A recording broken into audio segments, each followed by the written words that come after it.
दोस्तों, इंडिया प्राकृतिक रूप से एक बहुत ही सुंदर देश है। यहाँ पे बहुत सारे खूबसूरत ट्रैक्स हैं जिसका हम एक्सपीरियंस कर सकते हैं। बट शायद हम में से बहुत से ऐसे लोग हैं जो या फिर तो कहीं गए नहीं हैं, या फिर हम उनके पिक्चर्स को इंस्टाग्राम में या फिर सोशल मीडिया में देख के खुश हो जाते हैं। क्या ये ट्रैक करना इतना ही मुश्किल है? नहीं, क्योंकि मैंने भी कुछ ऐसा ही सोचा था कि कैसे ट्रैक में जाएंगे, क्या प्लानिंग करेंगे, क्योंकि ये सब झंझट नॉर्मली हम लोग करते नहीं हैं। ऐसी एक ट्रैक को मैंने कंप्लीट किया जो मेरे लिए इम्पॉसिबल था, बट फिर भी मैंने उसको किया। तो इस जगह का नाम है फूलों की घाटी, जिसको अंग्रेजी में वैली ऑफ फ्लावर्स भी कहा जाता है। ये जगह दोस्तों प्राकृतिक रूप से बहुत ही खूबसूरत है, बट वहाँ पे पहुँचना थोड़ा सा मुश्किल है। पर एक अच्छी प्लानिंग के साथ वहाँ पे आप जा सकते हैं। तो मैं इस ब्लॉग के थ्रू आपको अपनी सारे एक्सपीरियंस शेयर करूँगा, जो आपको इस ट्रिप को प्लान करने में आपकी मदद करेगा। टोटल इस जर्नी में आपके 5 स्टॉप ओवर्स होंगे। पहला ऋषिकेश, दूसरा जोशीमठ, तीसरा गोविंद घाट, चौथा पुलना और सबसे लास्ट में गंगारिया, जो कि आपका बेस कैंप होगा वैली ऑफ फ्लावर्स का ट्रैक स्टार्ट करने के लिए। तो दोस्तों, हम अपनी जर्नी की शुरुआत करते हैं ऋषिकेश से जोशीमठ के लिए। तो यहाँ तक जाने के आपके पास 3 ऑप्शन हैं। मैं शुरुआत करूँगा सबसे महंगे से लेके सबसे सस्ते तक के लिए। अच्छा, एक बात बता दूँ मैं आपको कि ये जो टोटल जर्नी है, इसका टोटल ड्यूरेशन होगा 10 से 12 घंटे का पहाड़ी रास्तों के बीच में, और टोटल डिस्टेंस जो आप कवर करेंगे वो होगा 250 किलोमीटर से थोड़ा ज़्यादा। जितना सुबह स्टार्ट करेंगे उतना आपके लिए अच्छा है, क्योंकि जैसे कि आप देख रहे हैं 10 से 12 घंटे, तो इसीलिए अच्छा होगा हम जितना अर्ली मॉर्निंग शुरू करें उतना ही अच्छा। तो पहले बात करते हैं टैक्सी सर्विसेज की। ये आपको रेंज पड़ेगा 5,500 से लेके 8,500 के बीच में। 5,500 रुपये में आपको मिलेगी सबसे छोटी वाली टैक्सी। तो आप 2 या 3 लोग हैं तो आप इसमें जा सकते हैं। 8,500 में टेम्पो ट्रैवलर है। अगर आप ग्रुप ऑफ 10 to 12 है तो आप उसको ले सकते हैं। दूसरा है प्राइवेट बस सर्विसेज, जो कि ऑनलाइन बुकिंग अब अवेलेबल हो गई है। पहले ये ऑप्शन नहीं था जब हम 2-2.5 साल पहले गए थे। तो इसका जो रेंज है वो है 650 से लेके 700 तक पर हेड तक। तीसरा जो सबसे सस्ता ऑप्शन है वो है लोकल बस सर्विस, जो हमने लिया था। वो आपको लगभग पड़ेगा 250 से लेके 300 रुपये। रास्ता अच्छा नहीं है, क्योंकि बारिश के समय ही जाना होता है इस जगह। तो मैं बिल्कुल भी एडवाइस नहीं करूँगा कि आप अपना प्राइवेट व्हीकल लेके जाएं। हमने एक्सीडेंट्स होते हुए देखे हैं रोड में, और एक नहीं मल्टीपल एक्सीडेंट्स होते हुए देखे हैं रोड में। एक तो एक्सीडेंट हमारे बस के साथ ही हुआ था, एक गाड़ी टकरा गई थी। तो प्राइवेट व्हीकल आप मत ले जाइए। रास्ते में आपको रुद्रप्रयाग देखने को मिलेगा, जहाँ पे अलकनंदा और नंदाकिनी नदियों का संगम होता है, और देवप्रयाग आपको देखने को मिलेगा, जहाँ पे भागीरथी और अलकनंदा नदी का संगम होता है। अगर आप लोकल और प्राइवेट बस लेते हैं तो ये 2 जगह का इनका स्टॉप होगा। एक सुबह ब्रेकफास्ट के लिए, जो लगभग 7:30 से 8 बजे के बीच में ये लोग स्टॉप ओवर करेंगे, और दूसरा लंच टाइम होगा, जो कि 12 से लेके 1 बजे के बीच में इनका स्टॉप ओवर होगा। एक बात मैं बताना चाहूँगा कि लोकल बस में जाना इतना आसान नहीं है। सीट्स बिल्कुल भी कंफर्टेबल नहीं है। हम जैसों के लिए तो और मुश्किल हो जाता है, शहर के लोगों के लिए। तो आप अपनी कन्वीनियंस के हिसाब से अपनी बुकिंग कीजिए, जो कि आपको सूट करे। दोपहर के 3 से 4 बजे के बीच में आप जोशीमठ पहुंच जाएंगे। होटल की बुकिंग में मैं आपको एक बात बताऊंगा कि ये आप पहले ही कर लें, अपनी जर्नी शुरू होने से पहले ही कर लें, क्योंकि वहाँ पे होटल के ऑप्शन बहुत कम हैं। जोशीमठ में ओवरनाइट रेस्ट करने के बाद अगले दिन सुबह आप अपनी जर्नी दोबारा शुरू करेंगे वैली ऑफ फ्लावर्स के लिए। ये जर्नी शुरू करने से पहले एक बात का ध्यान रखिए कि ये दिन जो है काफ़ी लंबा होने वाला है। अब क्योंकि यहाँ पे आप 3 जगह को कवर करेंगे। एक तो पहले आप पहुँचेंगे गोविंद घाट, दूसरा पुलना, और तीसरा गंगारिया, जो कि मैंने पहले बताया एज ए बेस कैंप आप यूज़ करेंगे वैली ऑफ फ्लावर्स जाने के लिए, या फिर हेमकुंड साहिब जाने के लिए। अब यहाँ पे एक बात का ध्यान ज़रूर रखिए होटल छोड़ने से पहले, अगर आपके पास ज़्यादा सामान है और उस सामान का कोई यूज़ नहीं है ऊपर, तो उसको होटल के लॉकर रूम में ही रख दें। वहाँ पे जो डिसेंट होटल्स है उनके पास लॉकर रूम की सुविधा अवेलेबल है, और ऑनेस्ट लोग हैं वो कुछ नहीं छेड़ेंगे आपको सामान को। हम लोग होटल पंचवटी इन में रुके थे, बहुत ही कोऑपरेटिव और बहुत ही अच्छा स्टाफ था। उन्होंने हमारा सामान रख लिया था, एक बैग पूरा हमने वहाँ पे रखा हुआ था, और वापस आते टाइम हमने वो बैग ले लिया था। दूसरी बात का ध्यान आपको ये रखना है कि आपको एक हैवी ब्रेकफास्ट करके निकलना है, क्योंकि लंबी जर्नी है ये, जैसे मैंने बताया, तो आपका पेट बिल्कुल फुल होना चाहिए। अपने साथ एनफ कैश रखें। हमें इन बातों का पता नहीं था, हमने कैश नहीं रखा था, और इसकी हमें बहुत बड़ी कीमत चुकानी पड़ी जब हम ऊपर पहुँचे, वो आपको आगे पता चल जाएगा। थोड़े बहुत खाने पीने का सामान अपने पास रख लें, जिससे कि बीच में अगर आपको भूख लगे तो आप कुछ खा सकें। यहाँ से आपको पहुँचना है एक जीप स्टेशन, थोड़ी दूरी पर ही है। वो जीप आपको गोविंद घाट पहुँचा देगी। 40 से 50 रुपए लेंगे और आधे घंटे में आपको गोविंद घाट पहुँचा देगी। अब गोविंद घाट से घंगारिया जाने का जो डिस्टेंस है, वहाँ पे बीच में पुलना आता है। आप पुलना को आप अवॉइड भी कर सकते हैं अगर आपको ज़्यादा पैसे खर्च करने हैं तो। वो क्या है वो बताता हूँ मैं आपको। तो अगर आपको नॉर्मल जाना है तो गोविंद घाट पहुँचने के बाद आप पुलना जाइए।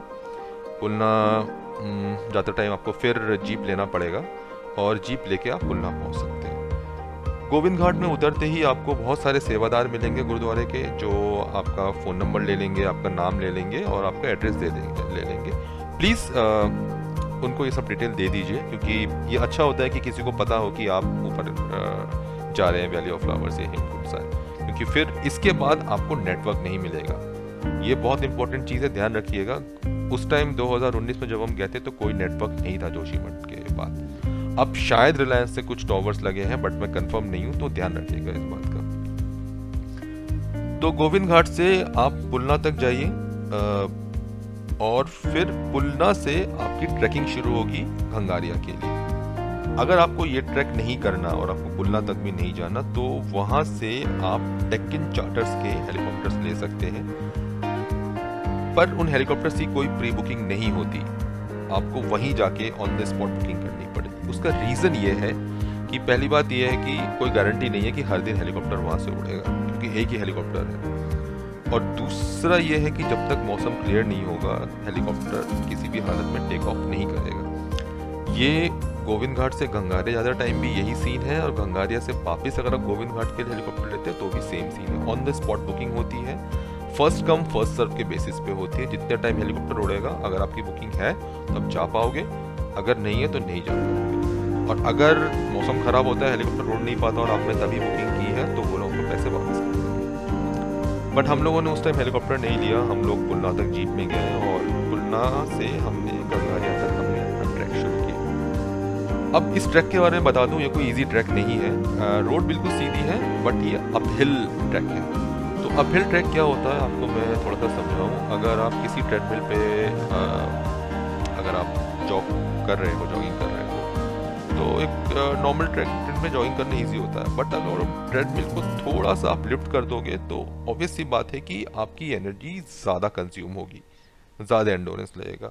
ये ट्रैक कुछ वैसा ही है, तो काफ़ी एनर्जी कंज्यूम होती है इस ट्रैक में जाने से।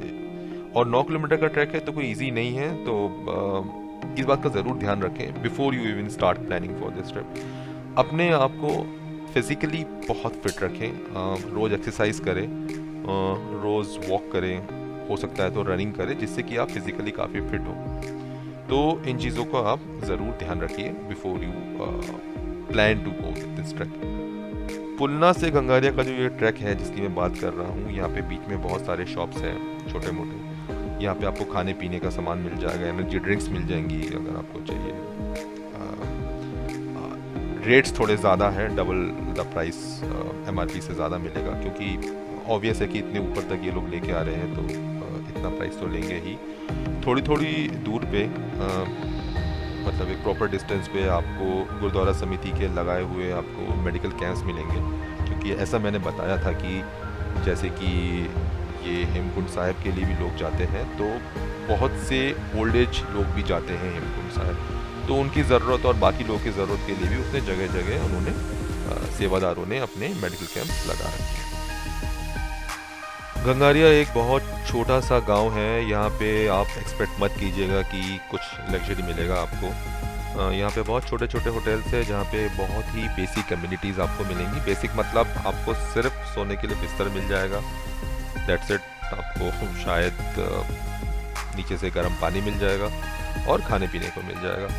थोड़ा अपना हाइजीन फैक्टर ज़रूर देख के चले, क्योंकि यहाँ पे खाना आपको इतना हाइजीनिक नहीं मिलेगा। नॉर्मली सबके साथ नहीं होता, बट मेरे साथ प्रॉब्लम हो गई थी कि मेरे को यहाँ पे फूड पॉइजनिंग हो गई। जिस दिन हम पहुँचे हमने शाम का खाना खाया, और शाम का खाना खाने के बाद जब मैं रात को सोया तो मेरे को वहाँ पे फूड पॉइजनिंग हो गया। फूड पॉइजनिंग होने के बाद अगले दिन सुबह मेरी वाइफ गुरुद्वारे गई और गुरुद्वारे साहब ने हमारी बहुत मदद की। वहाँ पे मैनेजर ने हमको दवाइयों के बारे में बताया और कुछ घंटों बाद मैं ठीक हो गया। उसका ये ड्रॉबैक ज़रूर रहा कि उस दिन हमें हेमकुंड साहिब जाना था, बट हम जा नहीं पाए क्योंकि हमारी जो आगे की बुकिंग थी उसके डेट सारे फिक्स थे। क्योंकि अगले दिन सुबह हमें वैली ऑफ फ्लावर्स निकलना था और उसी दिन वैली ऑफ फ्लावर्स का ट्रैक करने के बाद हमें वापस जोशीमठ भी पहुंचना था। अब ठीक होने के बाद अगले दिन सुबह जब मुझे वैली ऑफ फ्लावर्स के लिए ट्रैक के लिए जाना था, तो एक बात मुझे पता चल गई थी कि मैं वैली ऑफ फ्लावर्स का ट्रैक तो कैसे कर लूँगा, बट मैं गंगारिया से पुलना नहीं जा पाऊँगा। नीचे जो डाउनहिल जर्नी थी पैदल वो मैं नहीं कर सकता। तो उसके लिए मैंने ऑलमोस्ट उसमें पता चल गया था कि हेलीकॉप्टर राइड है नीचे गोविंद घाट के लिए, बट एक प्रॉब्लम थी कि मेरे पास उतना कैश नहीं था। तो यही एक रीज़न है, जैसे मैं आपको शुरुआत में बताया था कि अपने पास ज़रूर कैश रखें। जैसे ये इमरजेंसी आ गई मेरे साथ और मेरे पास उतना कैश था नहीं। मेरे पास होटल वालों को देने के लिए तो कैश था उसका पे ऑफ करने के लिए, बट मेरे पास हेलीकॉप्टर राइड के लिए पैसे नहीं थे। क्योंकि वहाँ पे नेटवर्क आता ही नहीं है, तो कोई सवाल ही पैदा नहीं होता कि कोई एटीएम हो या कुछ और तरीके से आप किसी को पे करें। अब प्रॉब्लम हो गई थी कैश की, तो उसके लिए भी गुरुद्वारे साहब ने हमारी हेल्प की। हमने जाके फिर मैनेजर साहब से बात की तो उन्होंने हमें बताया एक भाई साहब है वहाँ पे दुकान पे थोड़ी दूर क्या बोलूँ मैं, पूरा का पूरा जो ये गंगारी 1 किलोमीटर में ख़त्म हो जाता है, तो वो आपको कैश दे सकते हैं। उनसे बात करने पता चला कि वो एक अकाउंट नंबर देते हैं, उस अकाउंट नंबर पे आप पैसे ट्रांसफ़र कीजिए, 10% वो रख लेंगे और बाकी कैश आपको दे देंगे। तो इस तरीके से मेरे पास कैश का जुगाड़ हो गया। मेरे को पता था मेरे को कितना कैश लेना है। हेलीकॉप्टर राइड के लिए 5,000 रुपये से 6,000 रुपये था, तो मैंने 10,000 रुपये करीब कैश अपने पास मंगवा लिया था। इसके लिए फिर मैं गुरुद्वारे साहब ही गया। वहाँ पे मैंने मैनेजर साहब से बात की। उन्होंने मुझे अपने दोस्त से बात करवाई, मैंने उसको अकाउंट नंबर दे दिया और उसने कैश ट्रांसफ़र कर दिया। यहाँ पर एक बात का आप बहुत ध्यान रखिएगा कि जब तक अंकल तो कंफर्मेशन नहीं मिलेगा कि उनके अकाउंट में कैश गया है, वो आपको कैश नहीं देंगे।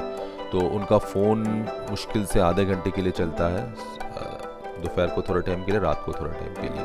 तो इस चीज़ का ज़रूर आप कोऑर्डिनेशन कीजिएगा। अब भंगारिया से 2 रास्ते निकलते हैं, वैली ऑफ फ्लावर्स के लिए एक और दूसरा हेमकुंड साहिब के लिए।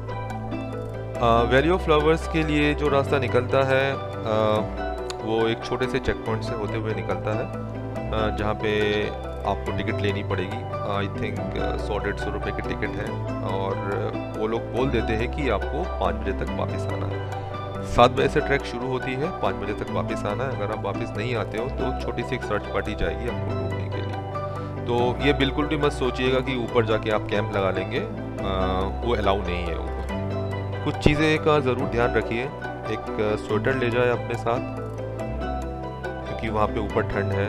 रेनकोट आप ले भी जा सकते हैं, नहीं भी, क्योंकि नीचे रेनकोट मिल जाता है गंगारिया में ही, जो ये डिस्पोजेबल रेनकोट्स होते हैं प्लास्टिक के। ट्रैकिंग शूज़ का ज़रूर ध्यान रखें।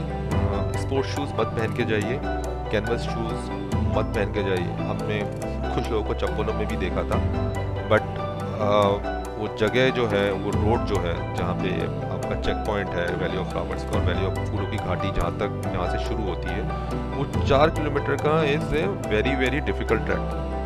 तो बिल्कुल ही खड़े खड़े पत्थर है, उसमें से आपको निकलना पड़ेगा। आप कहीं अगर थोड़ा सा भी फिसलते हो तो काफ़ी ज़्यादा चोट आ सकती है, तो बिल्कुल ध्यान से चलें। जूतों के ऊपर ज़्यादा ध्यान दें, ऐसे मैंने बताया। ट्रैकिंग शूज़ होने चाहिए आपके प्रॉपर, ब्रांडेड ट्रैकिंग शूज़ होने चाहिए आपके। दूसरा है कि अगर आप फोटोग्राफी करते हैं या आप अपना कैमरा बैग अपने साथ ले जा रहे हैं, जैसे कि मैं ले गया था, तो कम लेंस ही ले जाए अपने साथ। अगर 3-4 लेंसेज है तो मेक श्योर आप वही लेंस ले जाए एक दो जो कि वहाँ पे काम आएंगे। तो इससे आपका लगेज बहुत हल्का हो जाएगा और वो बहुत ज़रूरी है ऐसे ट्रैक में। पानी अपने साथ ले जाए, थोड़े बहुत खाने पीने की सामान ज़रूर ले जाए। ये बात का ज़रूर ध्यान रखिए। देखिए, वो जगह बहुत खूबसूरत है। वो खूबसूरत इसलिए है कि वहाँ पे पहुँचना मुश्किल है, तो इसलिए वहाँ पे गंदगी नहीं पहुँची है। तो इस बात का ध्यान रखिए कि आप जो भी खाने पीने का सामान ले जाएं, और अगर आप पे कुछ रैपर्स वगैरह वहाँ पर होते हैं आपके ही अपने खाने पीने के सामान से, तो वो भी आप वापस ले आए, वहाँ पर मत छोड़िए। इससे उस जगह को साफ रखने में मदद मिलेगी। 2013 में वहाँ पे एक फ्लैश फ्लड आया था, जिससे कि काफ़ी ज़्यादा तबाही हुई थी। थोड़े बहुत जो पुल्स है वैली ऑफ फ्लावर जाने के, वो उखड़ गए थे, बट दोबारा अथॉरिटीज़ ने बना दिया। बट अभी भी वो जगह बहुत ही ज़्यादा रॉ है, तो इस चीज़ को ज़रूर ध्यान में रखिएगा। बहुत ही खूबसूरत जगह है घंघारिया भी। नीचे से जब आप अपनी जर्नी शुरू करेंगे तो आपको पता चलेगा कि ये जगह कितनी खूबसूरत है। इतनी सारी परेशानियों के बाद जब आप घाटी में पहुंचते हैं और आप एक जन्नत को देखते हैं, फूलों का जन्नत, जहाँ पर दूर दूर तक और कुछ नहीं, सिर्फ कुदरत का एक अजीम आपको एक नमूना देखने को मिलेगा कि ये दुनिया कितनी खूबसूरत है।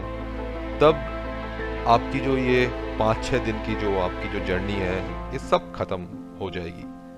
आपको कुछ भी नहीं लगेगा कि आपने इतनी मेहनत क्यों की यहाँ तक आने में, क्योंकि वो जो 2-3 घंटे जो आप वहाँ गुजारोगे, वो शायद आपकी ज़िंदगी के सबसे हसीन पल होंगे कुदरत के साथ। पूरा का पूरा जो वैली ऑफ फ्लावर्स है वो 8 किलोमीटर लंबा है। डिपेंड है कि आप कितनी दूर जा सकते हो। आप कुछ कुछ लोग 8 किलोमीटर होके भी आ जाते हैं, बट टाइम का ज़रूर ध्यान रखिए, क्योंकि 5 बजे तक आपको नीचे आना है। क्योंकि आप अगर नहीं आएंगे, नीचे से सर्च पार्टी ऊपर जाएगी, वो बेचारे भी इंसान हैं, उनको आना पड़ेगा आपको ढूंढने के लिए। तो आप आइए यहाँ पे, कुदरत का मज़ा लीजिए। जो जो मैंने बातें बोली है, प्लीज़ उनका ध्यान रखिए और इस यादगार लम्हों को अपने साथ ले जाइए। उसके बाद हम लोग नीचे आ गए थे, 3-3:30 बजे तक हम नीचे आ गए थे। वहाँ से हमने हेलीकॉप्टर राइड लिया और हेलीकॉप्टर राइड ने 5 से 7 मिनट में हमें घंघारिया से गोविंद घाट हमें पहुँचा दिया। गोविंद घाट से फिर आधे घंटे की हमारी जीप राइड थी और हम जोशीमठ में हम फिर उसी होटल में चले गए। शाम हो गई थी, 5-6 बज गए थे। जोशीमठ में फिर हमें नेटवर्क आ गया, फिर हमने फ़ोन किया, मैंने अपने दोस्त को थैंक यू बोला जिसने मेरी बहुत हेल्प की। थोड़े बहुत पिक्चर्स मैंने इधर उधर सोशल मीडिया पे लगाए और उसके बाद हम रात को सो गए और सुबह फिर वापस वही 12 घंटे की जर्नी थी, हमें वापस जाना था। बट इस टाइम फिर हमने एक चीज़ सोची कि हम बस ना लेके हम टैक्सी सर्विसेज ले लेते हैं। तो हमें एक अच्छा टैक्सी वाला मिल गया जिसने 4000 रुपये में हमें वापस जोशीमठ से हमें ऋषिकेश पहुंचा दिया। ऋषिकेश पहुंचने के बाद उस दिन तो नहीं, उसके अगले दिन हमारी वॉल्वो थी, क्योंकि हमें एक दिन हमने सोचा कि हम ऋषिकेश में भी गुजार लें, क्योंकि मुझे ऋषिकेश में थोड़ी सी फोटोग्राफी करनी थी और गंगा आरती दोबारा देखनी थी। मैं पहले देख चुका था, मुझे दोबारा देखनी थी। तो हमने एक नॉर्मल से होटल में चेक इन किया, हम अगले दिन रुके और फिर अगले दिन दोपहर को 4 बजे हमने वॉल्वो लेके हम वापस दिल्ली आ गए। तो ये थी पूरी कहानी। मैंने कोशिश की थी कि पूरी डिटेल में आपको बताऊं, जिससे कि आप लोगों को ये ट्रिप प्लान करने में पूरी मदद मिले। आप थोड़ा सा गूगल ज़रूर कीजिएगा, क्योंकि चीज़ें काफ़ी चेंज हो गई है 2 साल में। पहले प्राइवेट बसेस नहीं थी जोशीमठ के लिए, अब आ गई है। हेलीकॉप्टर राइड का प्लीज़ पता कर लीजिएगा कि हेलीकॉप्टर राइड अब है कि नहीं है। इन सब चीज़ों को एक बार ज़रूर रिकन्फर्म कीजिएगा। बट जो जो चीज़ें मैंने बताई है, जो कि लगेज को लेके, ट्रैकिंग शूज़ को लेके और ट्रैकिंग को लेके और खाने पीने का सामान और कैश को लेके, इन सब का ज़रूर ध्यान रखिएगा।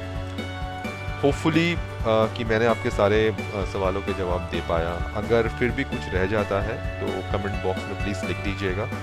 मैं कोशिश करूँगा कि जल्दी से जल्दी आपको जवाब दूँ। आपको ये ब्लॉग कैसा लगा प्लीज़ मेरे को फीडबैक दीजिए। ये मेरा पहला ब्लॉग है, गलतियाँ हुई होंगी बट ऐसे ही शायद सब लोग सीखते हैं। So thank you very much.